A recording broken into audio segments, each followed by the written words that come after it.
Hello, my name is Giles Terera, and I'd like to welcome you all and thank you for joining us for this very, very special event, celebrating and finding out a little bit more about this extraordinary film, which is currently on Netflix, Tick, Tick, Boom, finding out from some of the extraordinary artists who created this film. Hope you're all very well, hope you're all very safe. We're going to just jump straight into it. First up, the man who created this film.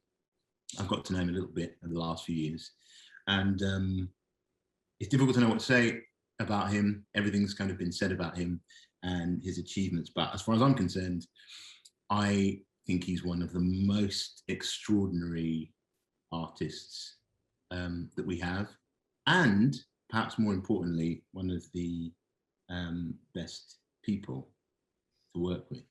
So that's as much as I'll say, and introduce you to the director of this film, Mr. Lin-Manuel Miranda. How are you, Lin? Oh, good, Giles. Thank you for that wonderful introduction. Getting to talk to two of my favorite actors alive is a treat. So this is a total treat today. Joining us is an actor who I have admired for a long time, since seeing him on stage and then subsequently on film. And I think that you'll agree, those of you who've seen the film already, that it is an amazing performance for reasons that we'll get into in a little bit. But so I just wanted to introduce you to the start of this film. Join me in welcoming Mr. Andrew Garfield. How are you, Andrew? I'm really good, Giles. You what a great introducer you are, and the respect is only mutual, and such a big fan of your work as well. So I'm wow. I mean, where do we go from here, guys? Like this love fest. Like, what are we gonna do? This could get awkward very, very quickly. I mean, it's an amazing piece of work that you guys have come up with. We were supposed to be, it would be brilliant if the plan was to be in the same room at the same time, the same city. Unfortunately, circumstances being what they were, this couldn't happen, but we are able to, via the brilliant technology that we have, all be in the same space. I'm in London. Lin, you're in where? You're in America, you're in New York. I'm in Washington Heights, New York. And then Andrew, you're filming somewhere.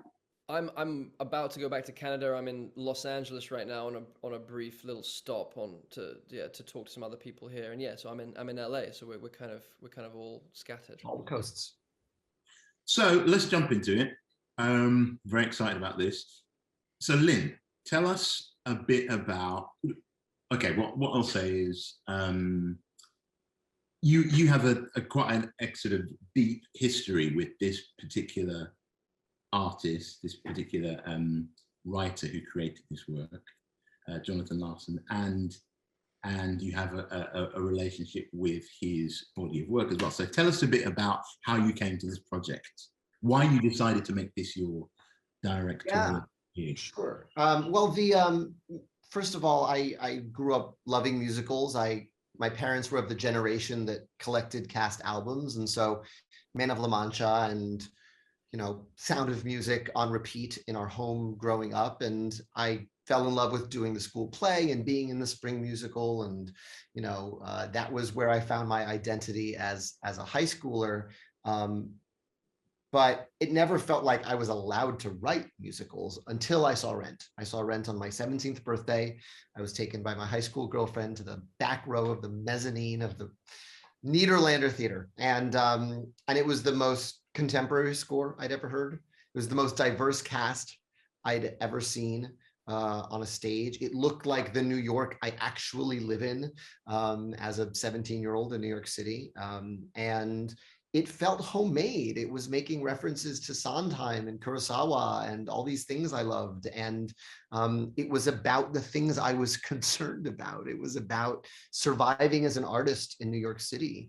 I'm 17, so I have a child's eye view of the AIDS crisis. It unfolded around me when I was a pre-adolescent and adolescent in the 90s.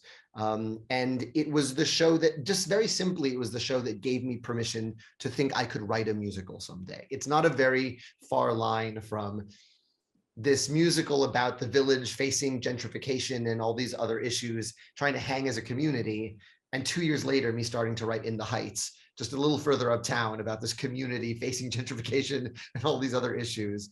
And me trying to bring in the music that I love, the same way that John brought in pop and techno and rock music, I was bringing in Latin music and hip hop music. Like it really was like the way forward for me as an artist. And then I saw the posthumous off-Broadway production of Tick, Tick, Boom when I was a senior at university. I said university because you're both British, and I'm trying not to say college. Thank you. But I'm reading the room. And it was like a sneak preview of my 20s. It felt like a private message in a bottle to me that Jonathan Larson wrote this show about how hard it was to put on musicals in New York. And we knew tragically that he would never live to see the success and the transformational impact of his work.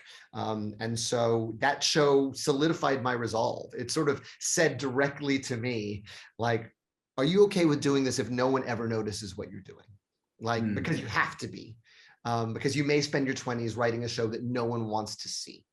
And you've got to be all right with that. You've got to be okay with doing it for the love of it. And that was clarifying to me, and terrifying, but clarifying. And so that had been sitting in my chest since I was 21 years old.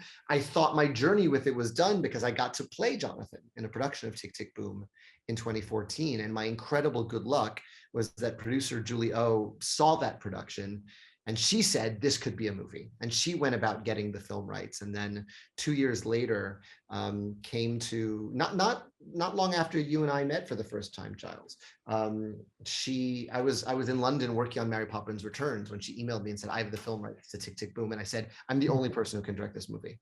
I responded inside of 10 minutes via email, because I've been wrestling with it all these years, and I think I know how to do it. Amazing. And what about you, Andrew? How did you tell us about your entry into this project? Because I heard that you learned to sing to play this role, which I find very, very hard to believe, because not only I was thinking, what is it about this performance? And I was like, not only do you sing extraordinarily well, but I believe that you've written this stuff, that this is your music, that these are your words, that these are your melodies, which when I realized that, I was like, actually, that's a hard thing to pull off. So tell us about how you came to be in this project. Well, Giles, that's like the highest praise that you know that's the highest praise that you could offer. Like, and you touched something that is kind of more important than whether or not I could get to that. I could hold a tune, which was the thing that I realized I had to do, which was a different kind of challenge, which was I have to sing as if these are my ideas. This is springing forth from my soul, and that this is my message in a bottle to Lin-Manuel Miranda 10 years from now, or whatever. You know, I needed to feel, to get to the place where I was confident enough in the skill set of what my voice could do, where I could sing to the back row of the galaxy like Jonathan Larson did, whether he was in his living room or otherwise. He was singing for, it was life and death. He was singing for his own life, to save his own soul, but he was also singing to advocate for the lives of everyone around him in the beautiful way that Lin had expressed earlier. You know, specifically, of course, in the most kind of primal way, because he was writing in the midst of a great seismic collective heartbreak, consistent heartbreak of the AIDS epidemic that was, of course, hitting so hard in the community that he was in the theater community in New York City at the time of the late 80s and then in the early 90s. And so, yeah, my job was to get to that place without any awareness or consciousness of how I sounded. It was more about singing for life, singing for the life and soul of a country and of a community and of humanity itself, because that's what Jonathan was doing in his own imagination and in his own mind whenever he would go and write and sing. So for me, it was, I got introduced to Jonathan's music and him as a spirit, not incarnate anymore as an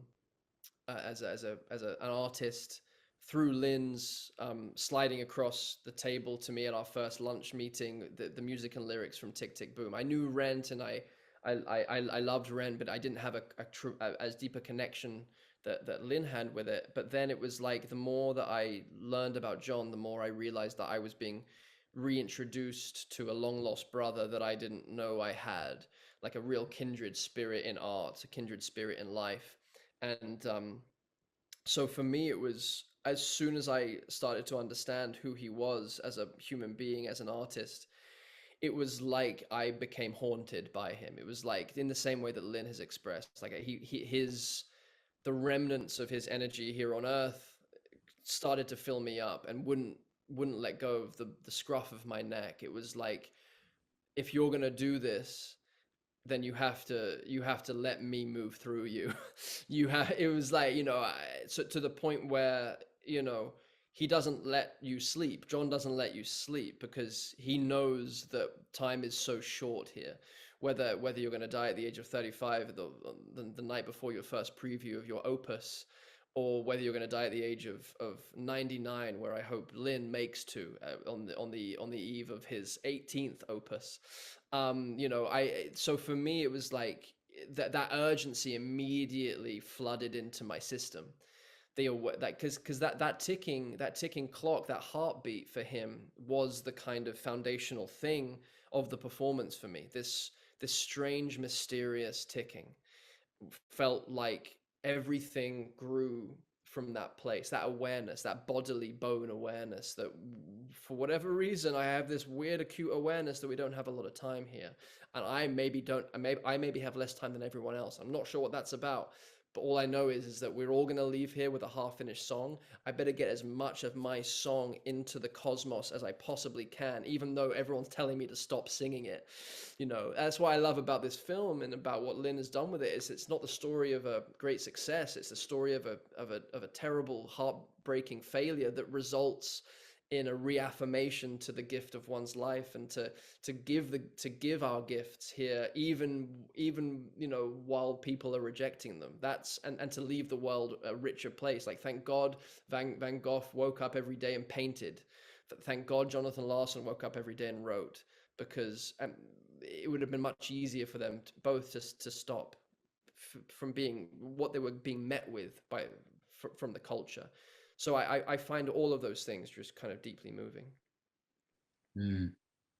And what comes across in the film, going off the back of that, is how, yes, it's about artists, but you've managed to tell the story in an open way, in an open enough way that it could apply to anyone. You don't necessarily have to be a songwriter to, what is it to be almost turning 30 and then going, okay, what am I going to do? I've got this thing that I want to do, whether you're an athlete or whether you're a banker, whatever it is that you want to do when you finish college or uni, and you sort of stand there and go, right, how am I going to make this work now? I've done the training, how am I going to make it work? And so there's a sort of universality, I think, to what comes across in this story of, like, we've all been in that position of going, right, how the hell am I going to kind of make this work? But Lin, so talk to me, because Andrew was just saying about time, this ticking clock. And when I was watching the film, I thought, yes, I know this. The idea of running out of time, the idea of having to pour stuff out of you before your time is up, which is very evident in Hamilton. But then it reminded me again of Rent. It's through there in Rent, isn't it? Of like, how do we qualify this time? How do you measure a year in the life? Was that something that you maybe responded to in John's work because that was something which is relevant to you, or was it sort of inspired by your connection to his work? Yeah, it's a very chicken egg scenario, because again, like I said, Rent felt so personal to me, but I think that's because a lot of the themes that thrum through that thing were themes that felt resonant to me. The lyric that pops into my head now is, he says, how do you feel today? Fine. No, I asked, how do you feel today? Best I've felt all year. So why choose fear? I'm a New Yorker. Fear's my life. And notion of no day but today, that's all we're promised, felt very resonant to me. And I think, Tick Tick has all of that in an even more concentrated dosage, because it's John doing a semi-autobiographical version of his own life and his own community, and the closer, smaller community of his friends and loved ones. And so, there's not a little Jonathan Larson in as I'm writing Hamilton. And I don't know how much of that is Jonathan and how much of that is me, but it is something that I recognized when I was reading Chernow's book of, if you have an early awareness of death, what's your reaction to that? What's your reaction to seeing thestrals, as the Harry Potter books put it? Do you move faster as a result of the awareness of that ticking clock, or are you paralyzed in fear in recognition of that ticking clock? And that animating question is how we figured out the difference between Burr and Hamilton dramaturgically. One is cautious and one is reckless, and you know how the rest of that goes. But I think that was something we talked about as we were finding Andrew's Jonathan. Andrew really understood innately that there's too much prescience in the writing of this show, that he's singing so much about the fear of turning 30, and on what cellular level does he know that he's not going to reach 40, and that there is some weirder, larger ticking clock that, even if it's in his unconscious mind, he understands that he's got to get as much writing done as possible, because in his body somewhere he knows something the rest of us don't. So how did you prepare for the singing, Andrew? Let's sort of get to the nuts and bolts of it. So you get the job. In fact, hang on a minute. So how do you know, Lin, that Andrew can sing? How do you go to him? I saw him at the National, at Angels in America, and thought, that guy can do anything. Because if he had read all of Prior Walter's lines in a monotone for the 2-hour endurance test that is the masterpiece Angels in America, it would have been impressive. But he does it full-bodied, full-throated, with his chest cracked open. And I don't understand how he's not losing his voice.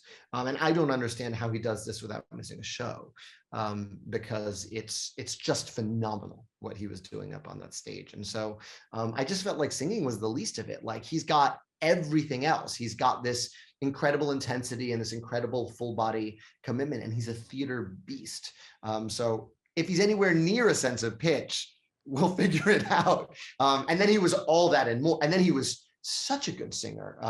We set him up with Liz Kaplan, who is an incredible kind of voice guru, in that she doesn't teach you how to sing. She takes the stuff out of the way of you singing. She loosened the valve that someone tightened on Andrew before we knew him. I remember, actually, I don't think I've ever told you this story, Andrew, but she told me after your first meeting, I played a scale for him and he burst into hysterical laughter and fell on the floor. So from those inauspicious beginnings, we get the powerhouse performance you see. So Andrew, if you want to talk a little bit about going from hysterical laughter to what you were able to deliver. Well, dude, it's so crazy. It's this I don't take that lightly. It's just this. I receive all of that in my bones, Lin, and so Lin reached out to me in the middle of my Hamilton obsession. I just happened to be in the middle of my personal, it was a rites of passage for anyone that loves art, is that they get obsessed and crazy about Hamilton. And I was right in the middle of listening to, Dear Theodosia on the subway kind of thing. That's where I was. And then suddenly the person that I'm just admiring so deeply from afar, it's like he reaches through my headphones and whispers and goes, "Hey, I want to talk to you about something." And I start to lose my mind and think, well, how do I, can I say yes without knowing what it is? And then the gifts multiply, because Lin has this ability to see things in you, and I'm sure that you've had this experience as well, to see things in you that you don't know are there, to expand you into aspects or to loosen valves that have been tightened.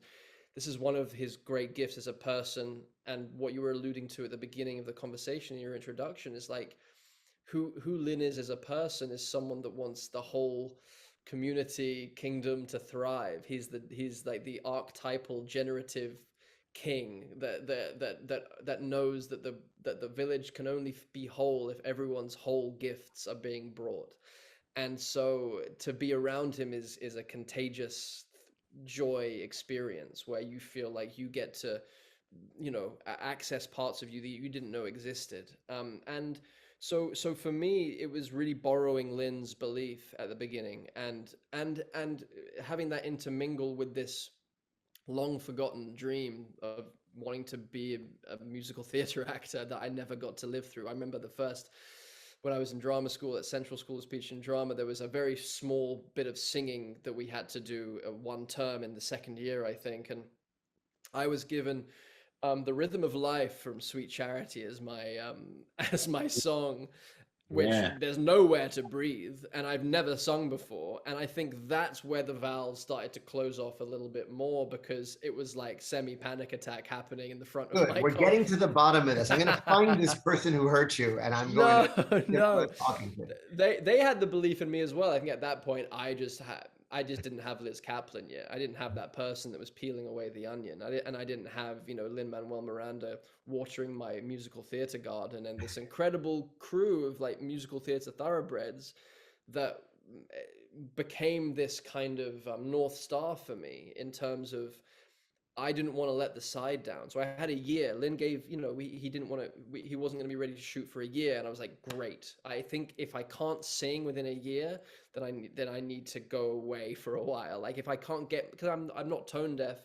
So like it was really just about, but I really took great inspiration from Robin DeJesus and Vanessa Hudgens and Alex Shipp and MJ Rodriguez and Ben Ross. I was just like, oh man, this is my lodestar, and I'm gonna just try to close as much of that gap as possible between me and them. And they became my kind of Pied Pipers in a way. And it took a village. It took Lin, it took Alex Lackamore, who's Lin's right hand man, as you know, and like I don't know what magic shit he's doing, but like he starts to coax stuff out of you. He makes you feel like you're Billy Joel playing to the back row of Madison Square Garden somehow. Crazy, dude, crazy. And like Kurt Crowley, just like it took a village, and I'm just eternally grateful that I got to bring all of that out of myself in service to John, in service to his music. Talk a bit more, Lin, about Andrew's just talking about community. And if you've watched this movie, you'll know that it has a kind of incredible parade of the sort of brilliant performers of several generations of musical theatre. How did you bring this company together, as well as the incredible principles that you've got? The film has got all of these amazing musical theatre performers in it. How did you bring them all together? Yeah, well, I'm doing a musical, right? So I want the best. And to me, the best often come out of theater. So some of these, I talk to reporters and they're like, so many theater cameos. I'm like, well, some of them are cameos and some of them are just like, no, I've always wanted to work with Judith Light, and I've always wanted to work with Bradley Whitford, and I've always wanted to work with, Danielle Furland and Michaela Diamond, who make appearances, and Laura Benanti. I know if I hand Laura Benanti this part in this focus group, she's going to think of 50 things that are funnier than what Stephen and I could think of, and it's going to just escalate everything. And so what ended up happening which was really fantastic, was it was kind of this almost exact mix of people I've always wanted to work with and people I've worked with my entire career. And that's an asset when you're a first-time filmmaker and you're looking for a friendly face on set, because what I knew I could bring to this as a first-time filmmaker is my understanding of Jonathan's life and Jonathan's story, what it feels like to be a songwriter on a deadline. Like in my bones, I know what that feels like, and I think I can find some visual equivalents to what that feels like. The leap of faith is not on my part in hiring these people. It's the leap of faith is on their part in coming and joining this first-time filmmaker trying to tell this story. And so there are scenes in this that really make me smile, because we're both at every stage, we're asking ourselves, what would Jonathan Larson do? But if you look at that Superbia focus group sketch, you see Janet Takal, who was in my first musical. You see Josh Henry, who's been in every musical I've ever written, next to, Kate Rockwell, who was in Bring It On for me, next to Kenita Miller. This was her first movie. She was the first person ever to sing That Would Be Enough. She was in one of the first workshops as Eliza. And so it becomes just, and I'm keenly aware that we're doing this at a time when theater is dark. So we're employing all of these, theater masters at a time when there's no theater, and that also made our time at the New York Theater Workshop so special.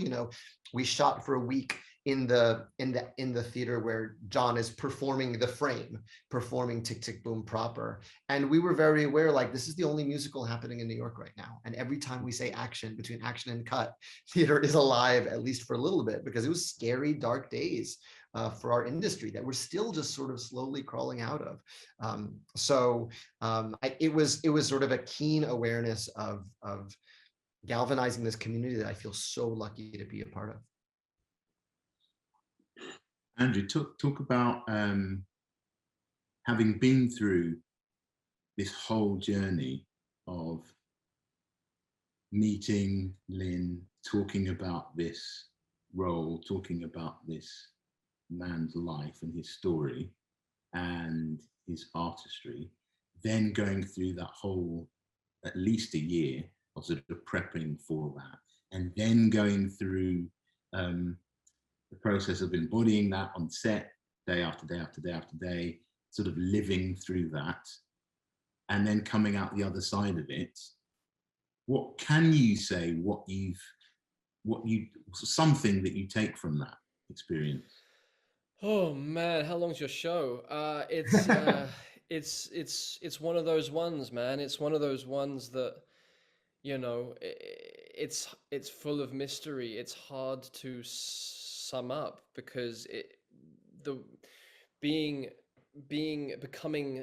becoming a proxy for John, having our souls kind of brush against each other through time and space and through the miracle of art and creativity, which is for me a spiritual ritual, like when I go to the theater, I'm going to church. So for me to commune with John in that way, with Lin, it's the kind of thing where you've met someone very, very important that is going to remain in a chamber of your heart forever, and that is gonna.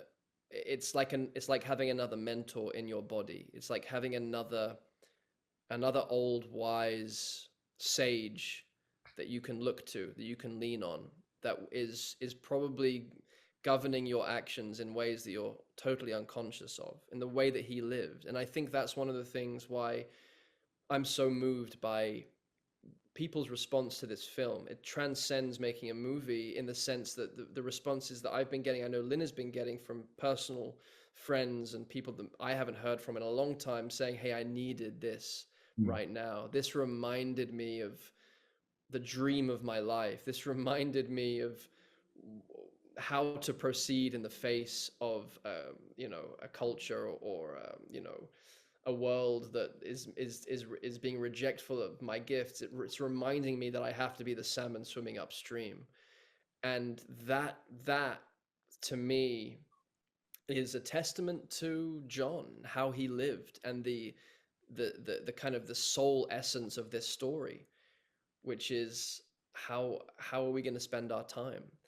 And so there's not a more profound question to ask, and as I'm saying that, ask the birds, there's a bunch of birds flying across my window. Like, we are all here, and so that question can only be born out of an awareness of how short time is. And I think that what I love about this film, and what I love about how this film has been made by Lin and all of his collaborators, is that it's about honoring the sanctity and shortness of life. And only by John's awareness that, through the potential loss of his heart, the potential loss of his best friend in the world, with Michael revealing his HIV positive status, does his heart break open enough for him to be able to write Rent, for him to be able to write the thing that is going to touch and connect with everyone who comes near it, and reminds us of our better angels, reminds us of the things that Lin lives and espouses, community and our interconnectedness. So I mean, that's just scratching the surface of what this experience has been and what it continues to be, and the fact that we get to keep talking about it. It's like we're ritualistically keeping John alive, you know, within us and around us, and it's a it's only a beautiful thing. Lin, you talked about seeing Rent. I remember seeing the original production of Rent here, and then it went on tour, and then came back into town, and I was in it for a couple of weeks at the end of that tour. So I have a little bit of a. What'd you play? I played the drug dealer and Thingy's dad. Maureen, which one is it? Joanne's dad. Well, Joanne, we're off. Well, Joanne, we're off. Yeah, Joanne's dad. Someone, again, this time of year, someone couldn't do it, and I was in it for a couple of weeks over Christmas. But that was when I was at drama school, seminal time, and it was, so that's what, 25 years ago. I find that so creepy, only just to say that, you know, that was also Leslie Odom Jr.'s debut. He was 17 when he went into Rent, right out of it. Wow. He just like tagged in. Yeah. So that's another crazy thing you share besides incredible burrs. That's crazy. But it's a long time ago. How do you balance, you know, when Jonathan Larson is writing these shows, that is the kind of the cutting edge of what people aren't writing that in musical theatre in the same way that he is. He's sort of finding new things in the same way that you find new things, in the same way that Sondheim, when he's writing Company, finds new things, or you know, Rodgers and Hammerstein, when they did that wasn't, it was sort of a new way of doing things. So how do you then, like 25 plus years later, honor that, at the same time making it accessible to young people now who might not know of Jonathan's work, or might not even necessarily know musical theatre? Because I think the movie really does that. But I wanted to hear what your thoughts were on that. Sure. Well, again, when Julie O sent me that email in 2016 saying I have the film rights to Tick, Tick, Boom, several things happened at once in my brain. One, like, yes, of course this should be a movie. And two, we actually have an opportunity to tell a bigger story than his rock monologue tells. Because when he's performing it on stage, when he was doing that in 89, 90, that was one thing. And when it's a 3-person show and you've got, you know, a male actor playing the male roles and a female actor playing the girlfriend and the female roles, that's another thing and another kind of theater magic that happens. But with film, you can go there. We can go to New York in 1990. We can see the context that gives rise to Jonathan Larson's work. Something I referenced a lot making this film, and I know it sounds grandiose, but it was helpful to us, was Shakespeare in Love. One of the fun things about Shakespeare in Love is you can enjoy that purely as a love story. And the more you know about Shakespeare, the more you enjoy every little thing that's happening around him, because there's all these little quotes and sources of quotes. It just gets deeper the more you know about him. And that was a touchstone for us. You know, when we were doing the Superbia workshop, I kept calling it the Romeo and Juliet section, you know, that scene in Shakespeare in Love where you see them in slow-mo doing Romeo and Juliet. And that's, you know, that's our Shakespeare in Love sort of homage. But I think, you know, for me, what was so exciting was I remember New York at that time. I was 10 years old in 1990. I remember